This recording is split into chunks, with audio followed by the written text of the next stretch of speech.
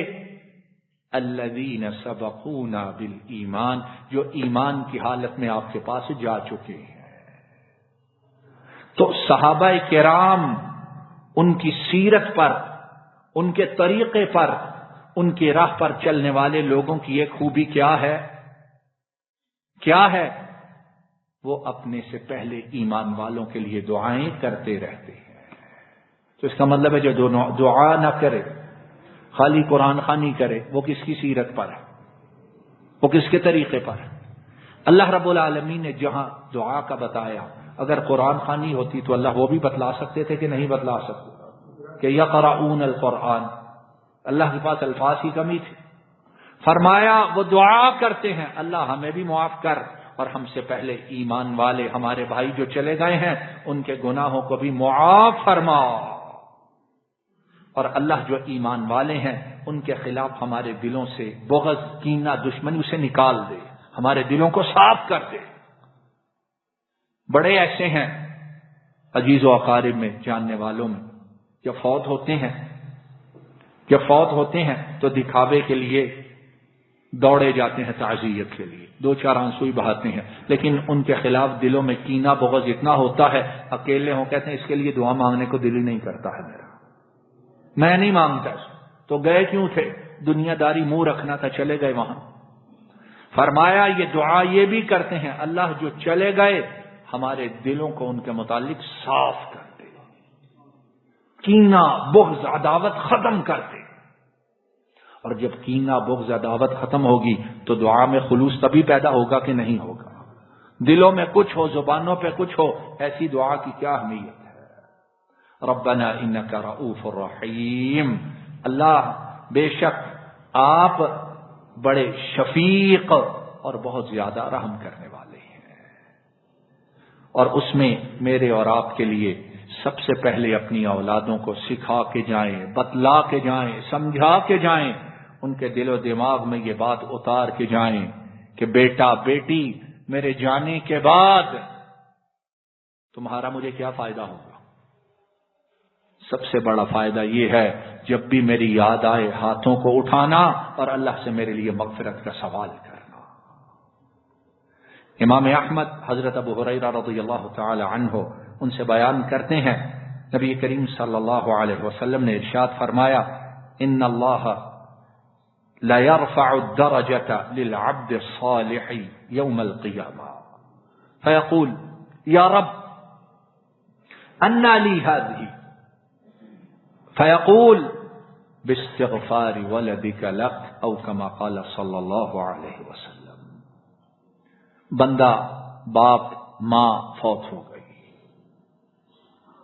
لیکن اپنے پیچھے اولاد جو چھوڑ کر گئے ہیں وہ دعائیں کرنے والے، ہاتھ اٹھا کے اللہ کے سامنے رونے والے، اللہ سے ان کے لیے استغفار طلب کرنے والے، اللہ سے دن رات سوال کرنے والے کہ اللہ ان کی قبروں کو منور فرما دے، ان کی منازل کو آسان فرما دے۔ فرمایا قیامت کے دن یہی ماں باپ جب اٹھیں گے، آئیں گے، انہیں درجات، مقام و مرتبہ، عظمت و شان، حیران ہے، اللہ ہم نے تو ایسے اعمال کیے ہی نہیں تھے، ہم تو اس قابل ہی نہیں تھے، اتنا مقام و مرتبہ، اللہ یہ کیسے آپ نے ہمیں عطا فرما دیا؟ وجہ کیا ہے؟ سبب کیا ہے؟ اللہ جل شانہ کی طرف سے دعا جواب آئے گا، وجہ یہ ہے اپنے پیچھے اولاد ایسی چھوڑ آیا تھا جو مرنے کے بعد تیرے لیے گناہوں کی معافی کا ہم سے سوال کرتے رہے، وہ دعا کرتے رہے، ہم تیرے درجات کو بلند کرتے رہے، وہ سوال کرتے رہے، ہم تیرے گناہوں کو معاف کرتے رہے، وہ ہمارے دربار پہ تمہارے لیے روتے رہے، ہم نے ان آنسوؤں کی لاج رکھی، ہم نے تمہیں درجات عطا کر دی۔ استغفار ولدک لک، کہ بیٹے بیٹیاں، پوتے پوتیاں، نواسے نواسیاں وہ دعا کرتے رہے، اللہ ہمارے دادا کی مغفرت فرما دے، اللہ ان کے درجات بلند فرما دے اللہ۔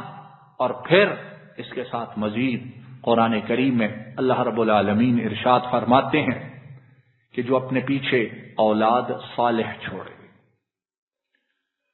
نسل نیکوکار چھوڑے، ان پر محنت کرے۔ فرمایا ہم اس نسل کو، اس اولاد کو، ان بیٹوں کو اور اس ذریت کو ان کے باپ، دادا، دادی، والدہ ان کے ساتھ قیامت کے دن جنت میں اکٹھا فرما دیں گے۔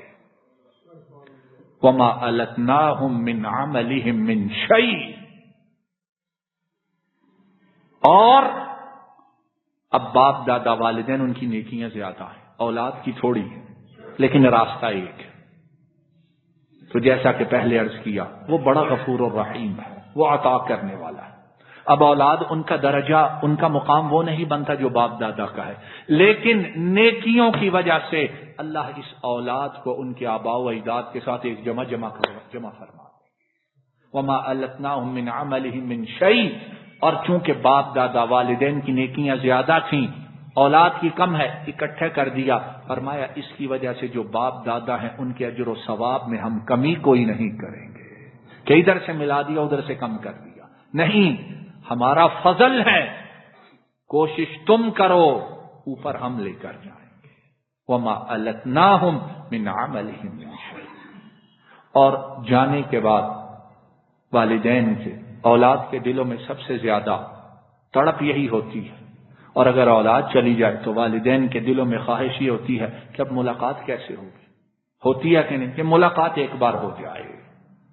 تو اللہ رب العالمین اور ان کے رسول نے ملاقات کے یہ طریقے بتلائے ہیں، یہ ذریعے سمجھائے ہیں۔ اب یہ ہم پر ہے، آپ پر ہے کہ ہم ان طریقوں پر عمل کریں۔ وہ غفور الرحیم ہے، وہ بندے پر ساری کائنات کی ماؤں سے زیادہ رحم کرنے والا ہے۔ اگر نیکی کرتے ہوئے کوشش، نیت یہ ہو اللہ آباء و اجداد کے ساتھ اکٹھا کر دینا، جو ہم سے ہو سکا، اللہ ہم نے کوتاہی نہیں کی، یقین ہے کہ مولا کریم اس کوشش کو ضرور قبول فرمائیں گے۔ احادیث، آیات بہت زیادہ ہیں، لیکن اختصار کے پیش نظر دوسری بات جس کا میت کو فائدہ ہوتا ہے، ثواب ہوتا ہے، اور میت اس انتظار میں ہوتی ہے، وہ یہ ہے کہ اگر میت کے ذمہ قرض ہے تو اس کے پیچھے جو رہ جانے والے ہیں انہیں چاہیے اس قرض کو فوراً ادا کریں۔ امام ترمذی وہ بیان کرتے ہیں، نبی کریم صلی اللہ علیہ وسلم نے ارشاد فرمایا، نفس المؤمن معلقۃ بدینہ حتی یقضى عنہ، او کما قال صلی اللہ علیہ وسلم۔ فرمایا مومن، مسلمان جو قبر میں چلا گیا ہے، فرمایا اس کی جان قبر میں لٹکی رہتی ہے، اگر اس کے ذمہ قرض ہے تو وہ لٹکی رہتی ہے یہاں تک کہ اس کی طرف سے اس کے قرض کو ادا نہ کر دیا جائے۔ تو یہ ہے کہ میت کے فائدہ کے لیے جو چیز کارآمد ہے اور ضروری ہے، اگر میت کے ذمہ قرض ہیں، واجبات ہیں، ان کو پیچھے والے ضرور ادا کریں، اور ادا نہیں کر سکتے تو جن کو ادا کرنا ہے ان سے معافی کا سوال کریں، ان کو منانے کی کوشش کریں، ان کے ساتھ راضی نامہ کرنے کی کوشش کریں، تاکہ جو میت گئی ہے اللہ رب العالمین اس کی منازل کو آسان فرما دیں۔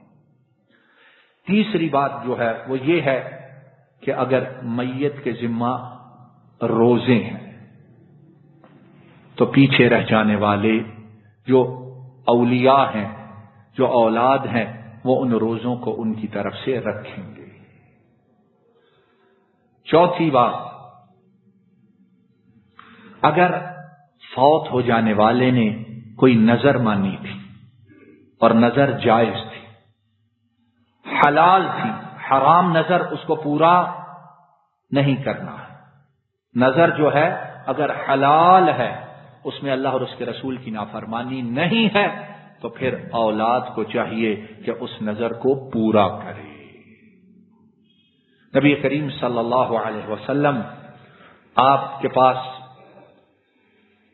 ایک عورت آئی، اور اس حدیث کو امام احمد، امام بیہقی، امام نسائی اور امام ابو داؤد نے بیان کیا ہے کہ ایک خاتون وہ سمندری سفر پر روانہ ہوئی، طوفان آیا، ڈوبنے کا خطرہ ہوا، تو اس عورت نے نظر مانی کہ اللہ اگر آپ نے مجھے نجات عطا فرمائی تو میں 1 مہینے کے روزے رکھوں۔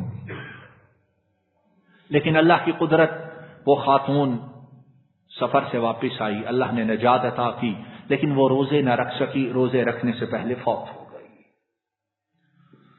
تو اس عورت کی ایک عزیزہ بہن تھی یا بیٹی تھی، وہ نبی کریم صلی اللہ علیہ وسلم کی خدمت میں حاضر ہوئی اور سارا معاملہ بیان کیا۔ تو آپ صلی اللہ علیہ وسلم نے پوچھا کہ اگر تیری بہن یا تیری والدہ اس پر قرض ہوتا تو ادا کرتی کہ نہ ادا کرتی؟ اس نے عرض کیا ضرور ادا کرتی۔ تو آپ نے فرمایا یہ نظر جو اس نے مانی تھی یہ اللہ کا حق ہے، تمہیں چاہیے کہ اب اس کی اس نظر کو پورا کرو اور روزے رکھو۔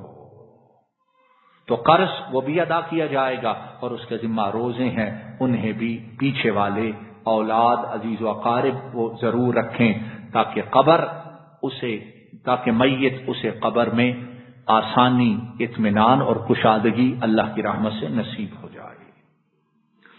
5ویں بات، میت جو ہے اس کی طرف سے حج کیا جا سکتا ہے، لیکن شرط یہ ہے کہ جو حج میت کی طرف سے کرے اس نے اپنا حج جو اس کے ذمہ واجب ہے پہلے اسے ادا کر لیا ہو۔ 6 اور اس مجلس کی انشاءاللہ آخری بات یہ ہے کہ میت کی طرف سے صدقہ کیا جائے، میت کی طرف سے اللہ کی راہ میں خرچ کیا جائے، میت کی طرف سے نیکی کے کاموں میں پیسے دیے جائیں، اور یہاں خیال یہ رہے کہ ان کاموں میں دینا چاہیے جو اللہ کے قرآن سے اور نبی کریم صلی اللہ علیہ وسلم کی سنت سے ثابت ہے۔ وہ کام نیکی کے نہیں جسے میں اور آپ نیکی سمجھیں، ہیں کہ نہیں ایسے لوگ؟ اچھا کام ہے جی ادھر دے دو۔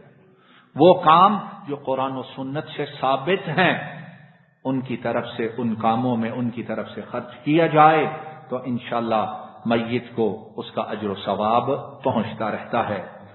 امام بخاری حضرت عبداللہ بن عباس رضی اللہ تعالی عنہما ان سے بیان کرتے ہیں کہ حضرت سعد بن عبادہ نبی کریم صلی اللہ علیہ وسلم کے بڑے مقرب اور بڑی شان والے صحابی، ان کی والدہ فوت ہو جاتی، وہ آپ صلی اللہ علیہ وسلم کی خدمت میں حاضر ہوئے، عرض کیا کہ اللہ کے رسول صلی اللہ علیہ وسلم والدہ فوت ہو گئیں اور میں موجود نہ تھا، کہیں گیا ہوا تھا،